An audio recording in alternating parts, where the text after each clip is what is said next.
Hey, welcome back to another episode of Donkey Kong Land. We're gonna get back started with the game.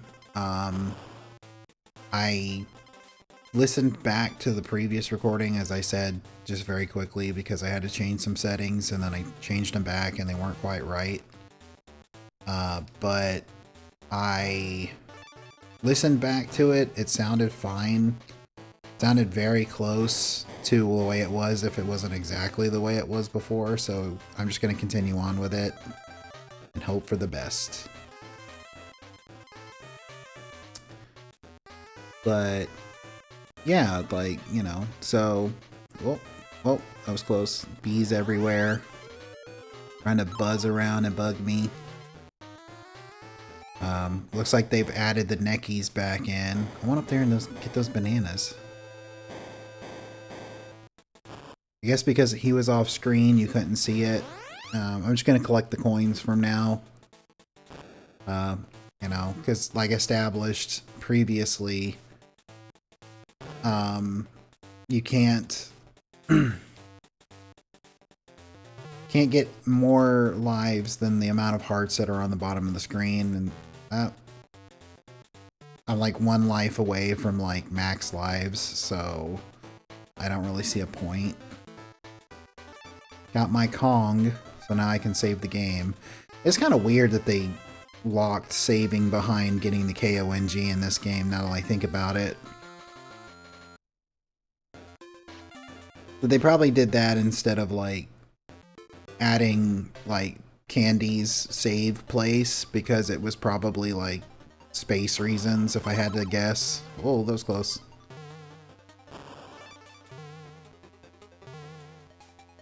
Alright. So I'm a little disappointed because I went to the store yesterday.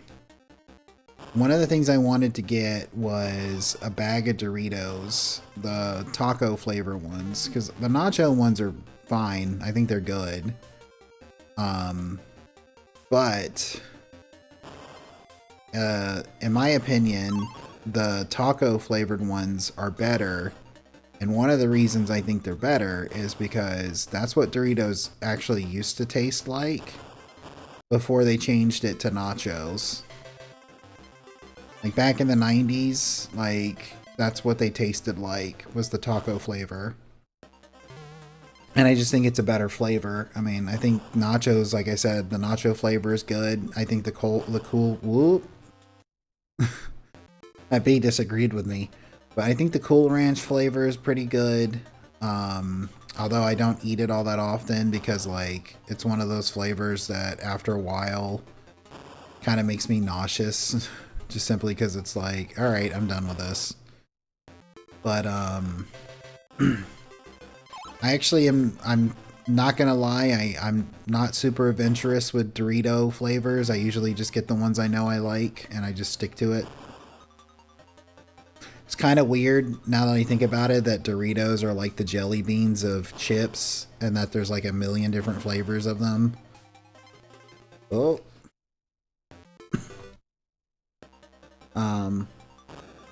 But yeah, I just think it's kind of funny if you think about it. Like, why are there so many different Dorito flavors?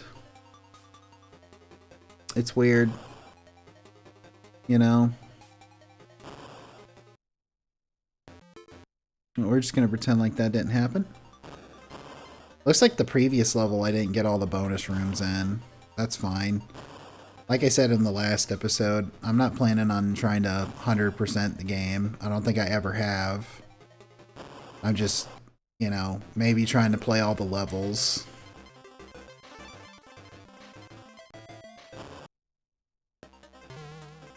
But, yeah, I mean, it's funny because it's kind of like Mountain Dew, I guess, because, like, I remember when Code Red came out, and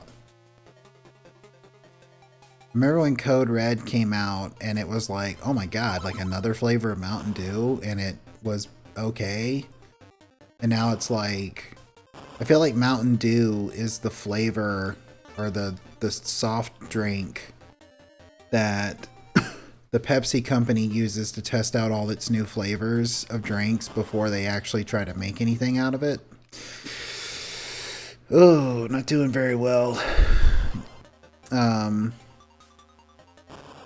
You know, it's like I said, it feels like it's one of those things where it's like, well, we want to try a new flavor of soda. Well, let's just call it a Mountain Dew flavor. That way, if it doesn't work out, we can just say it was limited time. And that we can just discreetly make it go away. And we didn't really commit much of anything to it. But I don't think they're going to... I don't think they're ever going to hit gold again what they did with the Baja Blast. Personally, I'm not a huge fan of Baja Blast.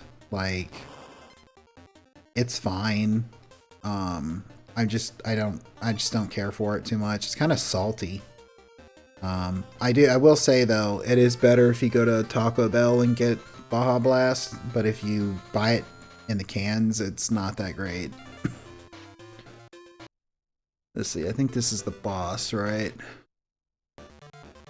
Yeah, it's, for some reason, it's a bunch of manta rays or stingrays out of water, flying in the air. You know, it kind of reminds me of, like, I used to have, so there was a Transformers show called Beast Wars, I think, and there was like a manta ray transformer. I used to have that one. It was really cool.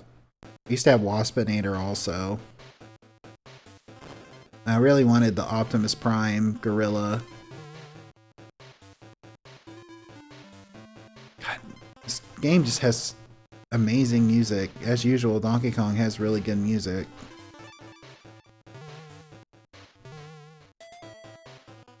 Ouch. I didn't have a buddy? Either that or I just... Yeah. No, I had to have had a buddy.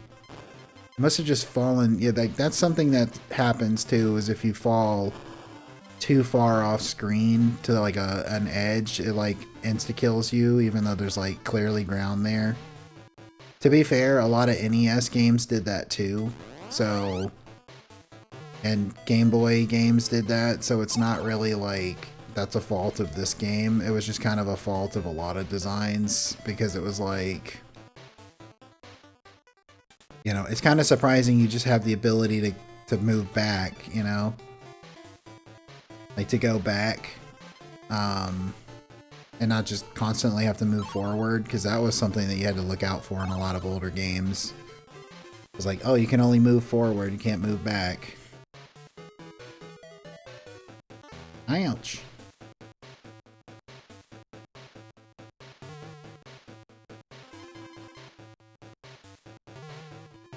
So, like that, but yeah, I mean, whoa, you see that? His buddy was trying to team up, trying to do a tag team.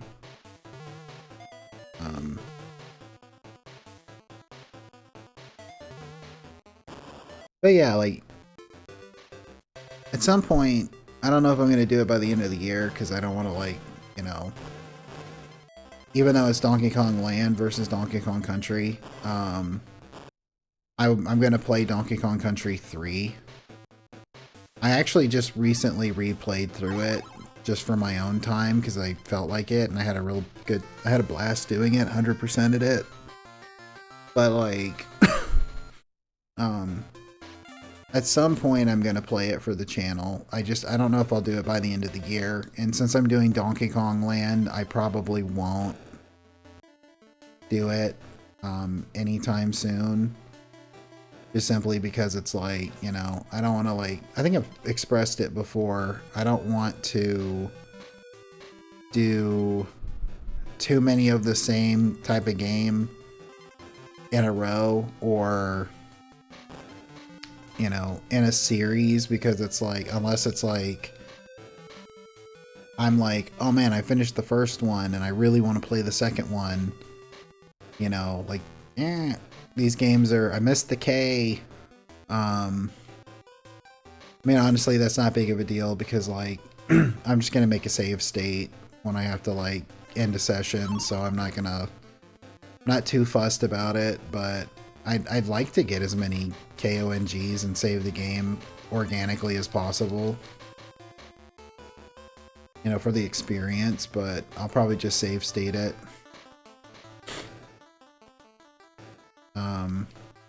But like I was saying,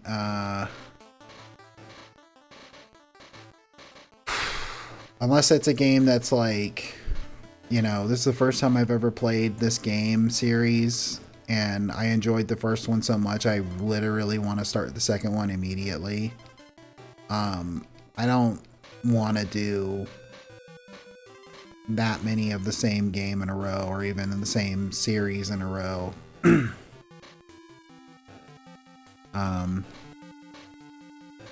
Get out of there, Diddy. So, as much as I want to play Donkey Kong Land 2, I've never played it before. After I play Donkey Kong Land 1, I have no intention of, like, you know, I have no intention of, like, immediately starting Donkey Kong Land 2. But it is going to be interesting. Oh, I remember this one. Doesn't something chase you?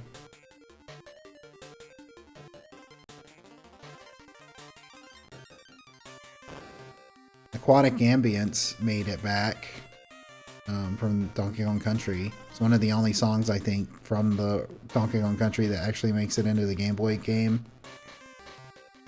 Anyway, so like I was saying, whoa. I think it's going to be fun because I'm not going to, like, I'm intentionally not going to play Donkey Kong Land 2 or 3 so that I can do a blind playthrough of it.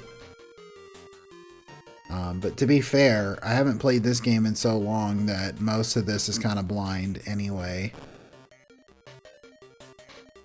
But it is one of those things that some of it is kind of like, when I see it, you know, it awakens the memory.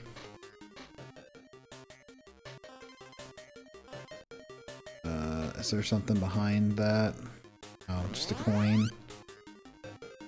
So, you know, it's kind of one of those things where it's like, oh yeah, you know, I haven't played this game in like 15 years, but like, now I remember this one thing because I was reminded of it because I just saw it. And so now I remember everything about it or something, but I don't remember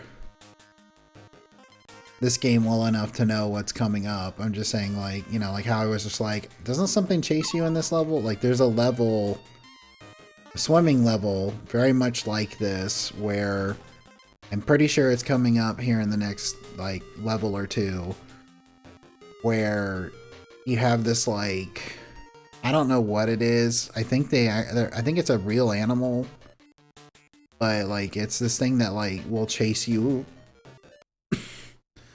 I think, you know, it chases you through the water and everything, and it's kind of like nerve-wracking because, like, you know, it's very nerve-wracking because it's like you have to keep moving and you have to watch out for other enemies and stuff while it's like following you.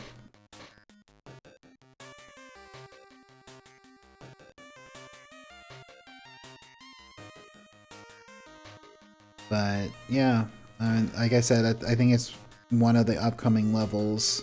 It's definitely one of the levels before the boss of this area, if I remember correctly. Oh.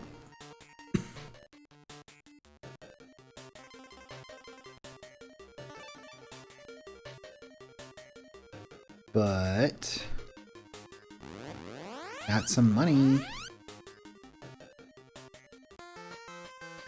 And I didn't get the KONG, so it's just going to show me the endpoint. What's over here?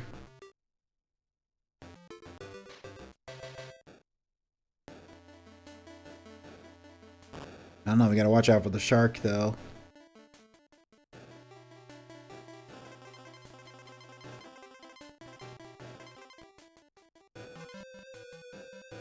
Yeah, like I said in the first episode, it's exactly as I remember, with it being like everything just moves so fast that you're just gonna slam into like an oncoming enemy out of nowhere. Oh my god, that was close. So you're just kind of like moving forward and all of a sudden there's a fish in your face or something like that. That was close.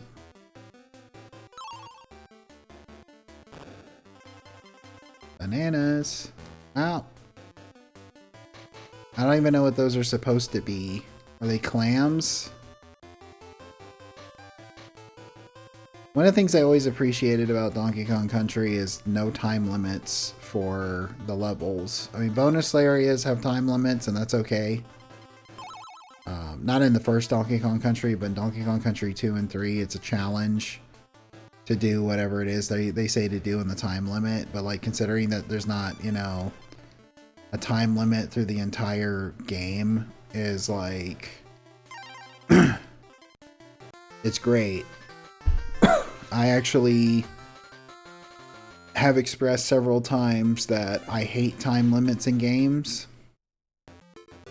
And one of the reasons is because I played so many games as a kid that are like incredibly nerve-wracking because they give you like 3 minutes they give you like 3 minutes to try and do something that you comfortably need like 10 minutes to do.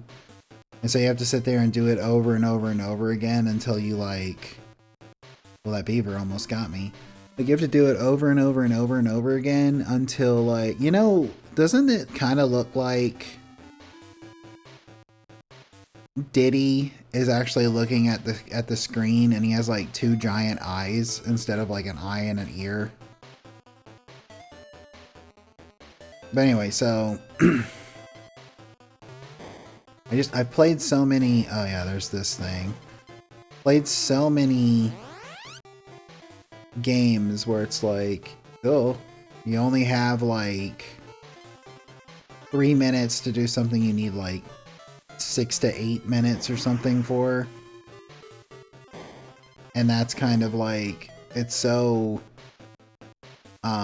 nerve-wracking that I just don't like it. I don't like having to do things in time limits. And, you know, unless it's like they give you a reasonable amount of time to do it, like I just don't like doing stuff in time limits. Even though I'm pretty good about time management, I'm just not pleased about it, you know.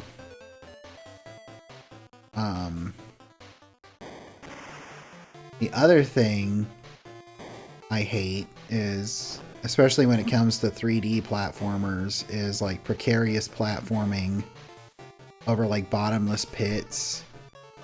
Or, you know, I still get, I don't know if I'm the only one. I still get vertigo when a character falls from an incredibly high place, like in a game. Like, I'll literally like feel like my stomach dropped out, like I was on a roller coaster or something. This thing chases you. And it will follow you no matter where you go, so until you get to a certain point. I think you'll get to a certain point and it'll stop, and then, you know, there's just another one. Like, watch out for the clams.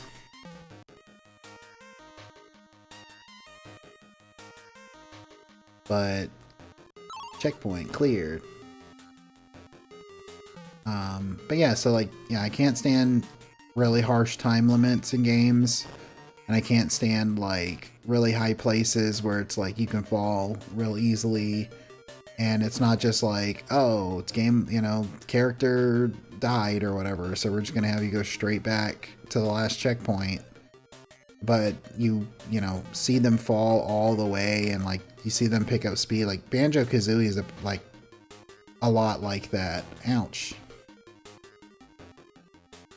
In Banjo-Kazooie, like, if you fall from a really, really high place, like, not only does Banjo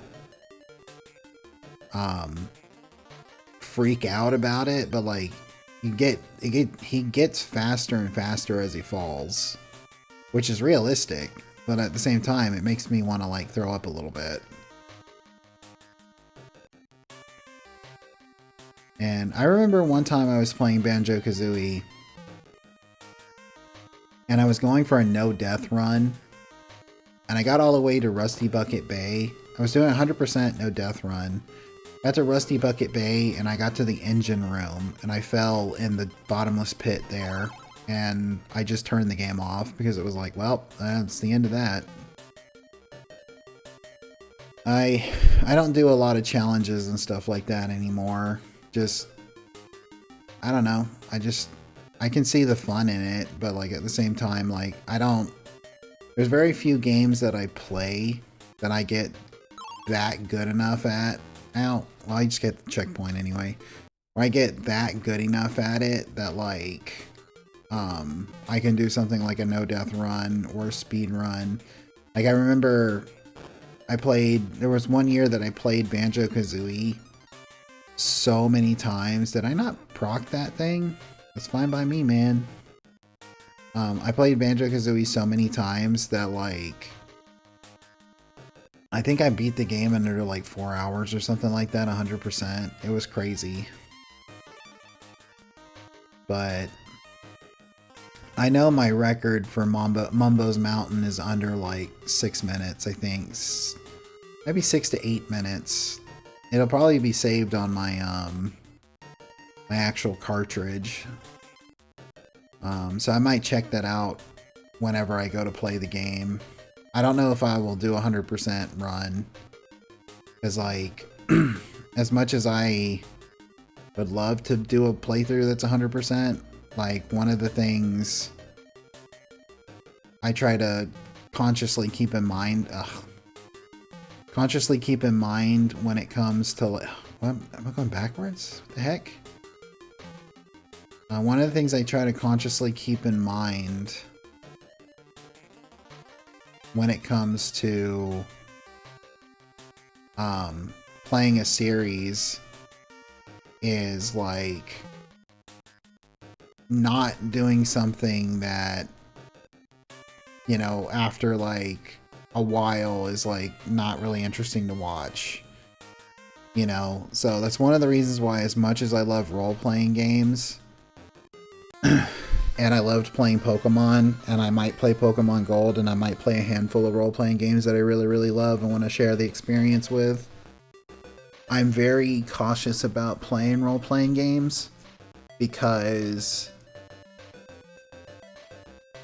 after a while, you know, when they go on for like 100+ episodes, they're not as fun or interesting to tune into anymore, you know. And one of the reasons I think it's because, like, unless there's like more than one person playing and bouncing off of each other, it's one of those situations that I just kind of feel like after a while you just have nothing to say about it. And so you just start talking about random stuff, which is like, great. That's actually what I'd prefer to do. Because like I was saying in the first episode, I like to get past the whole talking about parts of, like, talking about mechanics and stuff in the game, because then I like to just like chat and, you know, hang out. But like, you know, after 50 something episodes of the game, it's like, well, kind of want to move on, and most of the people watching kind of want to move on too. And so it's just kind of like, I don't like the idea, unless I just get really frustrated with the game, or it's one of those things where it's like I talked about it before, like I downloaded Siren, the Forbidden Siren, which is a game I used to have on the PlayStation 2, and I remember just being like, it wasn't a bad game, but it was one that like I got frustrated with, because the way the game is designed, I'm going to finish wrapping this up in a second because I'm trying to end the episode, but it was a game that was designed where like you keep playing through the same levels over and over and over again, and in a later level you find something that unlocks something in an earlier level, and so you keep bouncing back and forth in the levels until you've like, you know, done that. And it just gets to a point where it's like, I mean, I played this one level like 10 times, and because I missed something I have to do it again until I do this right, and I just got a little frustrated with it. So I think I've talked about it before that I might play a few episodes of it just to show it off, but I don't really intend on playing it all the way. But yeah, I mean, so I'm going to end the episode here. Appreciate you watching. If you made it to this point in the video, I really, really appreciate it, and I hope you have a great rest of your day. Bye.